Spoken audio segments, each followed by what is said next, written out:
When the final's over and the fans have gone, what will you remember about this World Cup? And how's it changed the United States? For this special episode, we'll hear from Roger Bennett from Men in Blazers. He's a podcaster and the guru of all things football in the United States. It was amazing. It was to see thousands of fans whenever they scored across the nation discover the beauty of football, which is to stand with strangers and throw beers in the air. You see these, San Jose, California, Birmingham, Alabama, Hartford, Connecticut, everyone just loving it. And we'll be speaking with people across the US to hear about their experiences and what trace the World Cup will leave behind. From the BBC, I'm Tristan Redmond in London, and this is The Global Story on YouTube.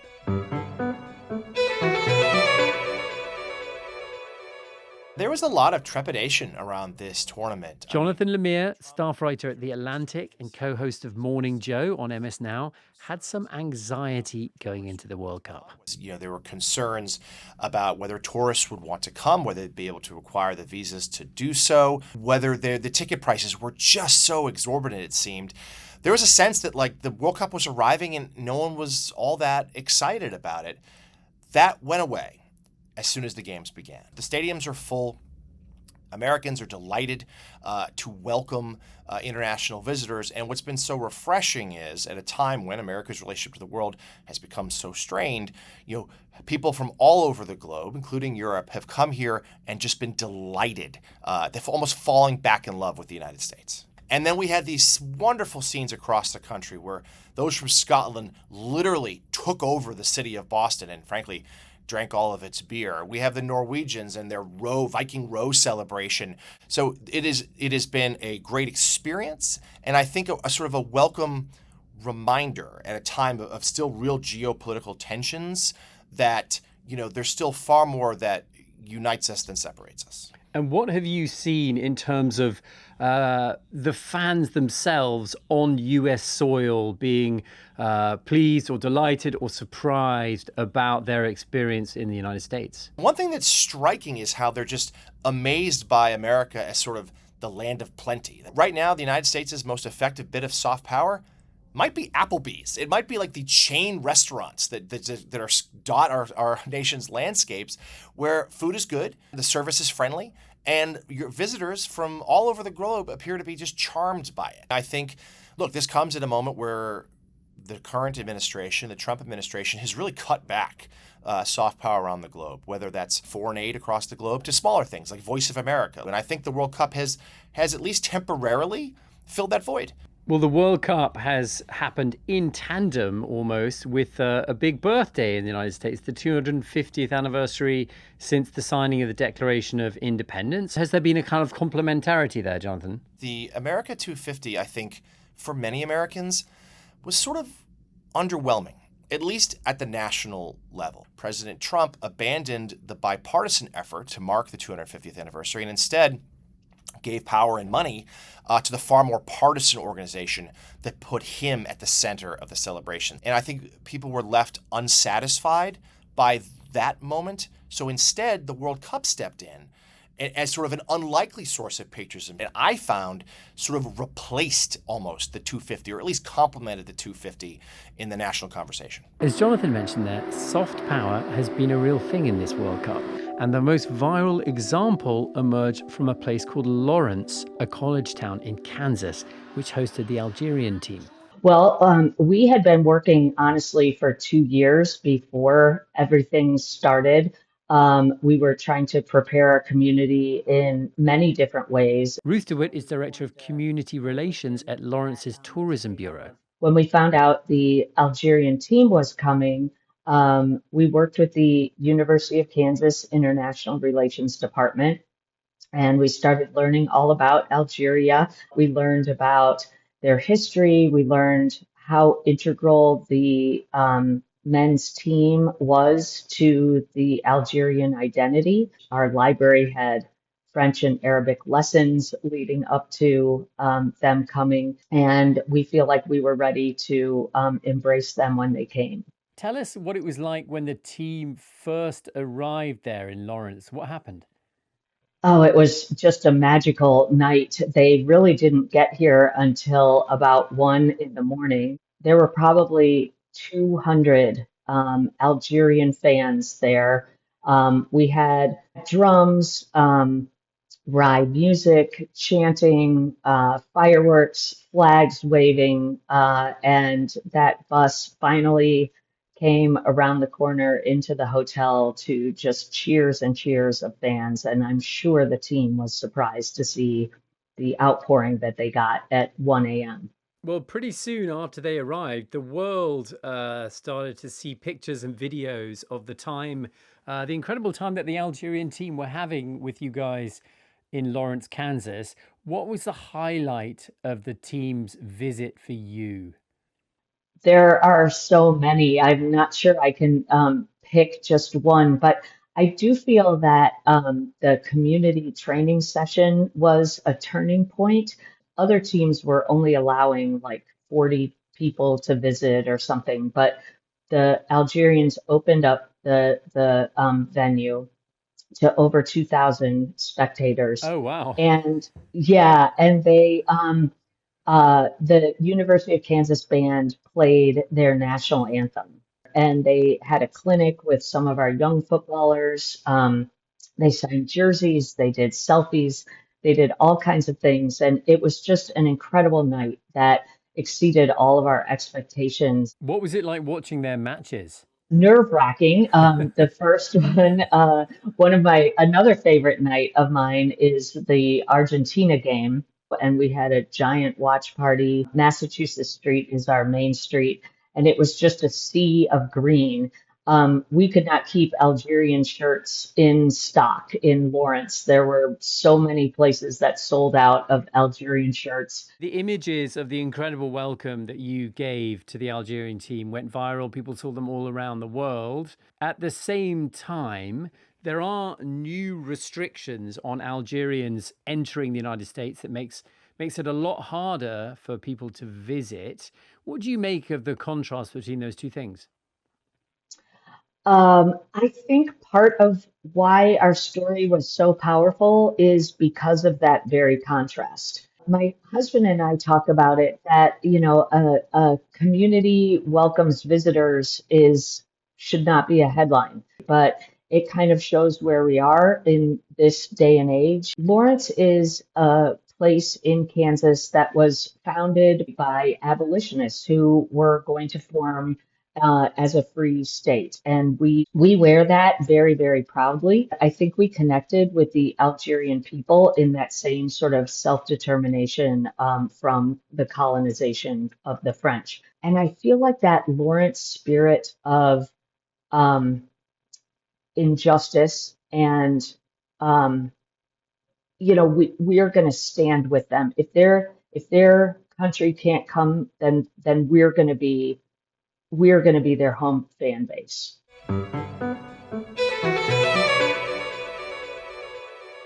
So I am keen to see what you look like wearing your Masked Crusader outfit. Let's see here. Look at that. While Americans were charming all these visitors, there was also some football happening, and some fans were taking it very seriously. Marcus Cranston is a retired US colonel living in Las Vegas. He's a massive soccer and US men's national team fan. In fact, Marcus and his wife have been to every World Cup since 1998. You have a nickname, which is Eagle Man. How did you get that nickname? My wife decided that, Brazil World Cup, we've been to 8 World Cups now. During the Brazil World Cup, we were going to wear costumes. And she was Wonder Woman. I was Aquaman, and I knew I wasn't going to wear an Aquaman costume. And so I had to come up with something. So I came up with this costume with an eagle mask, a full eagle costume. And from there on, it's been Eagle Man ever since Brazil. Your first World Cup match, what was that match like in terms of being a US fan, the things you saw, the other people who were there, the amount of support, compared to all the USA matches you've been to see in this World Cup? What's changed? I think just the number of US fans. So we sat on a street corner outside of the train station. We had maybe 50 US fans. This is in Lyon in 1998. This is in 98, exactly. Last week Marched in front for about a mile from our meetup spot to the stadium. We had 25,000 people in the streets marching there. This was the first time my parents were watching every game. They're calling me, asking me what a red card is, what's offsides, trying to have me explain those things. There's so many people, millions of people across the United States that are now moving into that stage of understanding and interest in the game. And probably the most emotional moment was after the games, we started singing John Denver's Country Roads, Take Me Home. And, after the Bosnia game, to have that many people following, my wife looked over at me and I have to admit I was crying at that point. Marcus, what does being a fan of the USMNT mean to you? What does it mean following them around the world and watching them play? It's just a connection to the sport. As American fans of international sports, we don't often get to be the underdog, and so it's just a unique situation where teams, we're not being respected. We think we're more knowledgeable than people think as far as soccer, football fans. And so, there's that little chip on our shoulder, I think, as well as we go around and look for, just a win at the World Cup, 3 wins at the World Cup. We're feeling pretty good about ourselves with that. You actually enjoy specifically the experience of being an underdog? Oh, definitely. Yeah. I think that probably one of the worst things that could have happened for us in this World Cup was to have the idea that we were having an advantage. So having the red card pulled back, we wanted that underdog mentality I think it hurt the team as well, but certainly it affected the fans too. Roger, so great to have you with us. We're big fans of yours over here. Marcus isn't the only one excited about the growing US soccer fan base. I have not slept, I think, in about 39 days, but we'll sleep after the final. To see this nation come alive in a way I think America really needed in this moment, and to make memories along the way has been really profound. Yeah, but I'm barely standing up right now. Roger Bennett, a Liverpool-born American and founder of the Men in Blazers Soccer Media Network, has spent his adult life preaching the gospel of football in the US. In 1994 was when I moved here. The Men's World Cup crashed upon our shores. And back then, America really was like space to Captain Kirk. It was the final frontier, the one vast territory that was immune to football's charms. I found it quite shocking coming from Liverpool. I moved to Chicago. And I've wrote a book about the rise of football, which has been the story of my lifetime in the United States. And just before that 1994 World Cup, there was a study done that found out that football was America's 67th most popular sport. Tractor pulling was number 66. I don't know where tractor pulling is now, but The Economist just did a study before this World Cup, and football is now the third most popular fan sport. And that rise from 1994 to 2026 has really been the story of my life to witness. What was it like watching football as a fan when you first arrived in 1994 compared to now? Like just the nuts and bolts of doing it. It's impossible. 1995, Everton, my team, were in the FA Cup semi-final, and I had to call my dad to hold the phone to Radio City so that I could follow along. It just was not on the 365 cable channels I had.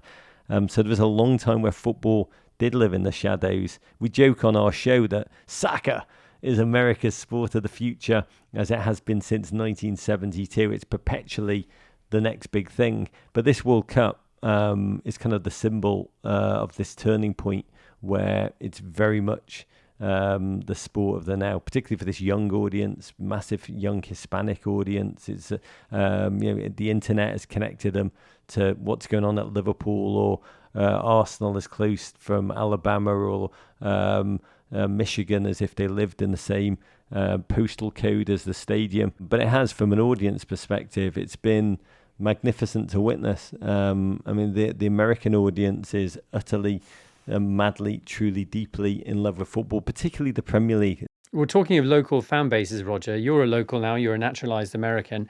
Am I right in understanding that you were supporting the US men's national team during the World Cup? So I came here in '94. I watched this, as a kid. I watched this American team. I'd never seen an American kick a football. They walked onto the field. They walked onto the field with stonewashed denim jerseys. They looked like they were roadies for Hootie and the Bluefish. They didn't look like any kind of footballer I'd ever seen before. They all had like mullets and ginger, straggly fit. I was like, oh my God, this is hilarious. And I was just in from that very beginning. And the men's team, they love a dream team. The men's team have remained a dream on team. And so, I'd say it's very much a work in progress, but I do love them. How did you feel about their performance in the World Cup? Were you disappointed when they got knocked out by Belgium? Yeah, it was an agony. The team's motto was "Why not us?" By the end of it, it felt like "Why never us?" Why we have 330 million Americans. They put a man on the moon. They've invented the cronut. They cannot, for the life of them, get past the round of 16.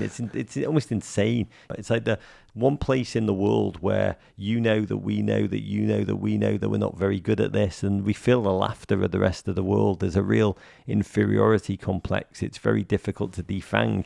What's the most arresting moment during the World Cup? The thing that will really stick with you? There's so many. I mean, that's the joy. Of course, we'll have Lionel Messi, this divine magic. The England Azteca. I hope we don't forget that Azteca performance. It was so valiant. But there's also, Cape Verde, Vizinha will be remembered. Some of the smaller nations making us know about Curacao, their identity. But for me, the greatest memory was being at Argentina against Egypt in Atlanta, and suddenly it felt like you were in Buenos Aires. It was remarkable to be there. I was the only one wearing a shirt, I think, after about 20 minutes. But the atmosphere, I'm not a religious man, but it was deeply evangelical. I was with a woman who'd never been to a football game before. They were 2-0 down, but the second Argentina scored, this is what was amazing. Number one, everyone started crying. The woman I was with started crying. I was like, why are you crying? You're not Argentinian. She said, just the overwhelming emotion that is filling this place is so deeply moving. It was stunning. And the thing that blew me away the most was that they were still 2-1 down, but all of them knew that goal. They knew they'd won already, that their team, who were hunters, now had their prey in their teeth, and they knew exactly how it was ended, and they were right. To see that kind of blind faith and collective understanding, that collective memory making, that's something I'll never forget. Yeah, I've been fortunate enough to cover 6 World Cups now, the last 6 in a row. There's no doubt this has been the most physically demanding to cover because of the length of it, it's the longest ever, but also the sheer scale of it. It is over 3 countries, an entire continent for the first time. You're sustained by the stories on trips like this, and there's been some really fascinating ones on the field. Some of the biggest stars performed, the likes of Messi and Mbappe and Kane and Haaland, of course. And off the field, there were so many amazing stories, intriguing issues to cover, as ever it seems in a World Cup.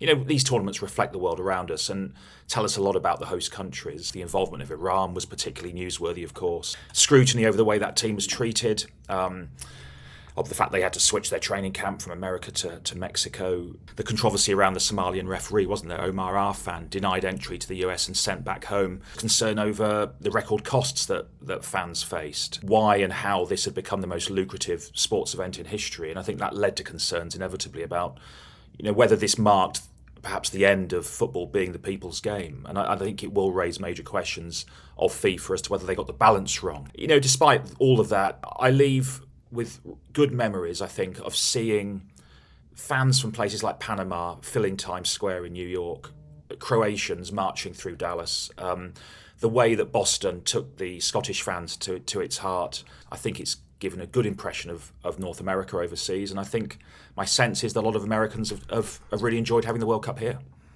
What are your reflections on the role of FIFA at the end of the tournament, Dan? I mean, they have, it would seem, pulled off a successful tournament, bigger than ever before, upgraded to 48 teams. And of course, there's the allegations of political interference in the red card decision for the US men's national team. How do you think they've done? When it comes to the expansion of the tournament, there was less jeopardy in the group stage because of the fact that 8 of the third place teams went through to the knockouts. But on the other hand, there have been some great stories that may not have happened without that expansion. You know, the success of countries like Cape Verde, for example, who held Spain to a draw on their debut in the tournament. There was the goalkeeper, 40-year-old Vazinha, who became one of the sort of personalities of the tournament. So that was a fairy tale campaign for them. The reality, though, is that a lot of the excitement and the drama that was created on the pitch, to a certain extent, was overshadowed by in particular, the Balogun case that you reference. And I think for many, there is this sense that there is a bit of a crisis of confidence, a crisis of trust in FIFA, perhaps as a result. This sense that they may have crossed a line as a result of what many see as political interference, because the US President Donald Trump lobbied the FIFA President Gianni Infantino to effectively rescind the ban that Balogun had received for his red card. And when that then subsequently happened, of course, the perception is that that led to that decision. And so there is this perception, whether it's real or not, that FIFA is, meddling with the integrity of the game to a certain extent. And I think it's left itself open to a charge that it can't be trusted. And it's going to be very, very interesting to see what the legacy of that is. And we should say that the FIFA president, Gianni Infantino, denied having any influence over disciplinary decisions. To round off this episode and the tournament, we asked all our guests the same thing. What did this World Cup mean to them? What did it mean to the United States? And did it change anything? I think I'll remember it as a challenging World Cup to cover, but a fascinating one. There's been plenty of on-field moments that I think I and many others will always remember. But equally, I think it's, as we've discussed, raised serious questions about FIFA's leadership of the game as well. And I think that will leave a legacy that the governing body has to address in the years to come. I have been reminded how important it is for people to be embraced and feel welcome in spite of, how countries act toward one another. That human connection is just vital. The biggest thing was just the number of people that were interested, and to have, that be the major sporting interest for 3-4 weeks, in this nation, it makes me think that there's more and more hope that the game is going to continue to grow here. I just filmed with John Oliver. His point was, why does it take a World Cup for that kind of welcome, for that kind of warmth, for that kind of mutual respect? So we don't know how that will change things. I do believe the Lawrenconians will be talking about this summer for many in Lawrence, generations. Kansas, where we spoke to a woman from Lawrence, Kansas for this episode. Yeah, I'm sure they'll remember it for a long time. This summer, the Algerians came and made us feel joy and pride and wonder and mutual discovery. I do believe there'll be deep connections between the city of Boston and Scotland. I hope for a long, long time in Scotland, you are the greatest. Ultimately, the thing that will last on is the memories. That's it. The biography. We've all been bettered by this. We've all been made cross-generational memories. It's been stunning on and off the field. And I think ultimately that is the thing that will change us, is the awareness, the learning, the experiences we've shared, and no one can ever take those away from us. Thanks to all of our guests. That's it from us for today. The Global Story is also an audio podcast. We're available every weekday on bbc.com or wherever you get your pods. We'll be back again next week. Enjoy the weekend and enjoy the World Cup final. Cheerio.